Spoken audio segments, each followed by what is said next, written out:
Hi everyone. Today I'm painting Bono, a man people either love or hate, apparently.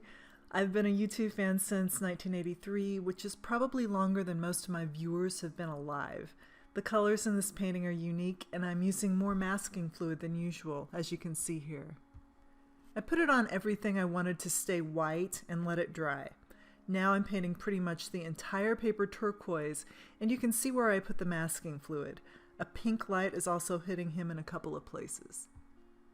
I let that dry while I had lunch, and now I'm coming back with more masking fluid. His hair is in a ponytail, and I'm painting masking fluid on some little flyaway hairs that will show up as blue later. You'll see. I'm also hitting a few other highlights like his earring. This is Bono from 30 years ago, by the way, back when he was 27 and U2 had just released the Joshua Tree.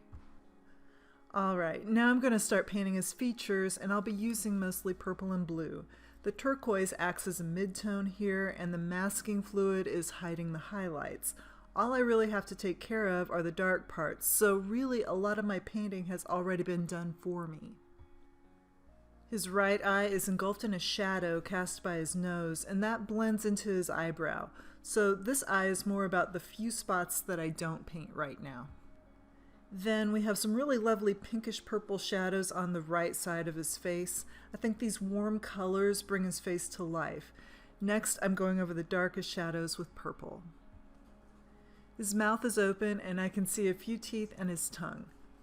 For the past 15 years, I've been creating a comic for the website @U2, and it's made from cartoonish drawings along with realistic paintings like this one. Bono is kind of my Charlie Brown, as crazy as that sounds, and I have painted him so many times I feel like I could paint him in my sleep. And now I'm laying in some of the bigger shadows in the lower half.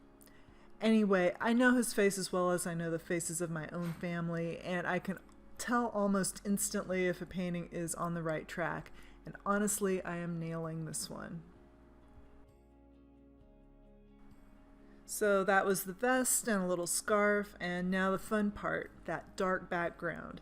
Again, the masking fluid resists it, and it's like instant hair. Next, I'll go in and define his hairline with some purplish blue, and suddenly he looks like he's almost done.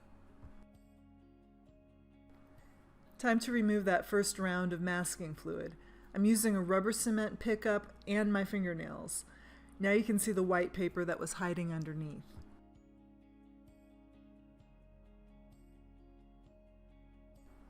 Watercolor can fade a bit as it dries, so I'm going to go over some of the darkest parts again and add some softer details along the way. I'm using a small No. 1 round brush for this. It's got a few eyelashes here, and I'll soften a few of the shadow's hard edges with a damp brush and a little bit of color.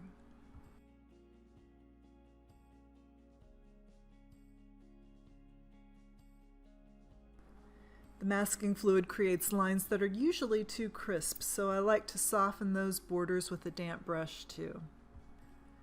The pink area's just got a little bit pinker.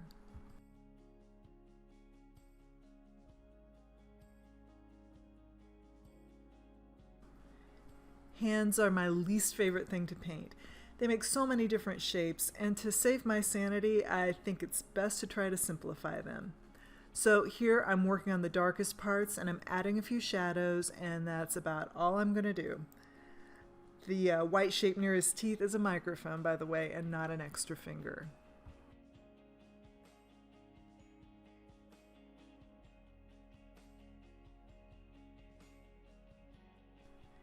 Now that that chore is over, I can work on easier things such as his neck and everything else in the lower half of the picture.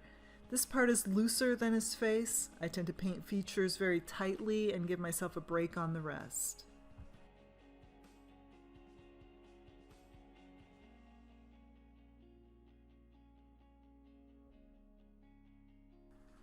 Time to remove the masking fluid on his hair, and when I do things like this, I truly believe I have the best job in the world. It's still magic to me in the same way U2 is still magic to me. I hope the band you loved as a kid keeps making music and brings you joy for your entire adult life. And look at this Bono. He's a baby here. I was just learning how to paint with watercolor when he was singing whatever he was singing here. And now it's 30 years later, and I'm doing what I love to do, and he's still doing what he loves to do. And like him or not, that's pretty cool.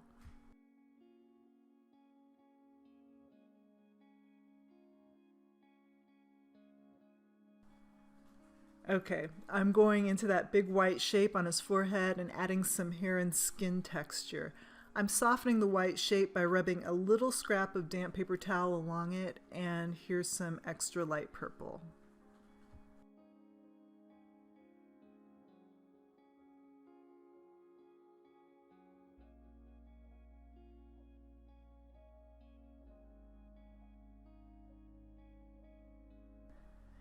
Now, I'm going to be a maniac and go over that halo of blobby light blue shapes. I'm using some blue and purple paint, but I'm also activating the dark paint that's already there and creating some variety and randomness. Thin highlights, shadowy areas. I'm making a lot of this up as I go along. I want to make sure each little area has some dark, medium, and light values. More than anyone else, this person has helped me become a better, faster painter. When you paint something over and over, you can't help but improve, and the skills I picked up as a result of this practice have carried over into every other portrait I paint. Come to think of it, Bono is more than my Charlie Brown. He's been my muse for 15 years. I hope those of you who paint can find someone or something to latch onto the way I have. Doesn't matter what it is, as long as you're inspired. Thanks a lot for watching, and please subscribe.